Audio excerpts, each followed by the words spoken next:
After the pandemic struck, there was a somber lack of movies coming out in the months that followed. Of course, this meant that people needed to watch older films to appease their hunger for movies. This is what happened to me. I don't know about you. There were numerous films that caught my attention, like Pacific Rim and Treasure Planet, but one film stood out to me, the 2009 film Avatar. However, as I thought about the world of Avatar, something didn't seem right, and since I was in lockdown and didn't have anything stopping me from overanalyzing it, I overanalyzed it. And now I understand that there is something on Pandora more terrifying than humans cutting down the forests. Allow me to explain. On the planet Pandora, most of the organisms have 6 limbs and usually a tail. All life is easily connected because of the exposed nerves on the back of their heads. These nerves can easily connect to other life forms and the vast network of plant roots covering the planet. This network can send electrical signals across the roots like a brain, and the natives call this network Awa. Awa is so close to the life forms on the planet that it is able to command the wildlife into performing her will and mobilizing into massive armies if it chooses. The life forms that are closest to Awa are the Navi, who look like giant blue cat humans and live in tribes. The Navi also worship Awa as a deity, and seemingly also fear it. The strange thing about the Navi is that they have 4 limbs and walk upright, unlike most life on the planet, which has 6 limbs and keeps all 6 limbs on the ground. Unless we're talking about the Banshees.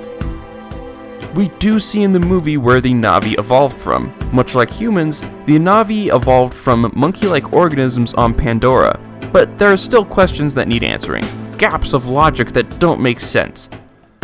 In order to explain what these gaps in logic are, we need to look at how Homo sapiens evolved.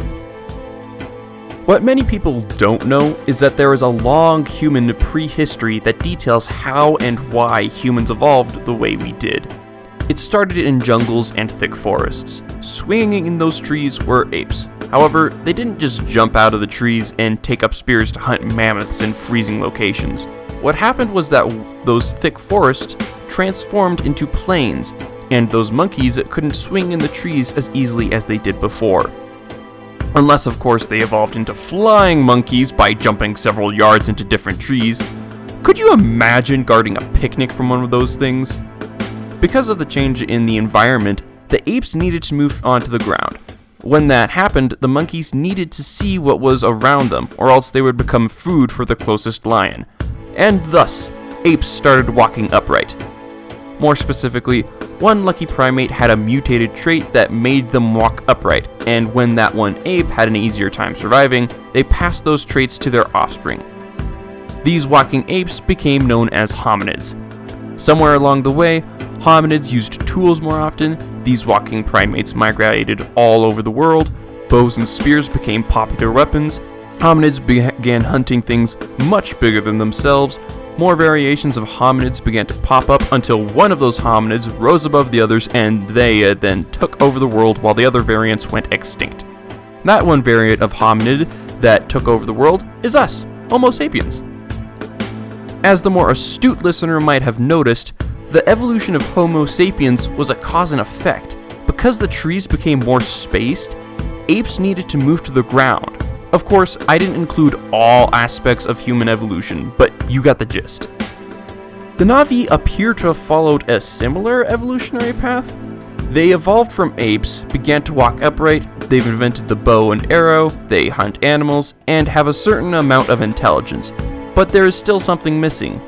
Why did they start walking upright? Remember, the reason that the ancestors of humans left the trees and started walking around was because their environment changed from thick forests into plains with the trees occasionally found around the place. But the Navi that we see don't live in an environment like that. Yeah, there are plains shown in the movie, but that still doesn't make sense because Awa is pivotal to their culture. So if the Navi didn't evolve because of the changing environment, then why did they evolve? It would have been much easier to live exclusively in trees, so why did they move onto the perilous ground? It would take something truly cataclysmic or world-altering, something that would drive life forms into bizarre and unorthodox behavior. But what on the moon of Pandora could do something like that? What on Pandora could command life itself to evolve into extraterrestrial hominids? The answer is simple: Awa. Just think about it. Awa is capable of commanding life itself into doing her bidding. So, commanding what life forms can live on and selecting traits on animals leading to the creation of new life forms would be pretty easy for the biggest brain in the galaxy. The Navi didn't evolve because the environment changed and they needed to change with it. The Navi changed because the environment forced them to change through a process of unnatural selection. So here is the proposed theoretical evolution of the Navi. An unknown amount of time ago, the superorganism that would become known as Awa has dominion of life on the planet. Primate-like creatures swing in the trees eating fruit. As these primates reproduce, certain traits begin to appear, and Awa selects these different apes and prioritizes those traits in this species of primates. Over time, these apes' forearms begin to fuse into 2 arms. Eventually, one of these apes gains a mutation that makes them more adapted for life on the ground, and Awa chooses this ape to spread its traits to the other apes. These hominid-like organisms begin to gain greater intelligence. These creatures begin to use their nerve endings on the back of their head to connect and command other life forms, and they develop the bow and arrow.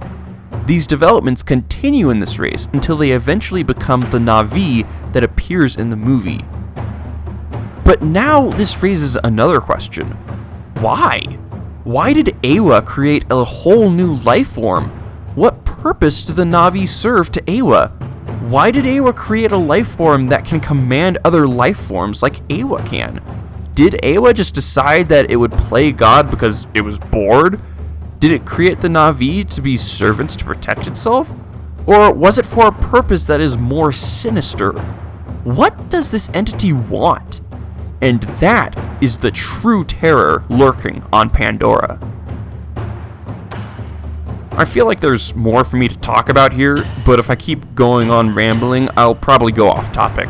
And this video could probably be better edited, but I don't have the skills for that yet. Anyways, do you agree with me? Do you think Awa engineered the Navi, or do you think it was something else entirely? I would love to hear what you think in the comment section down below. And while you're at it, you should join my Patreon that doesn't exist. I just wanted to make a joke about Patreon. But you could subscribe to my channel and like the video. Anyways, have a nice day, and bye. I'm gonna go play Xenoblade Chronicles X.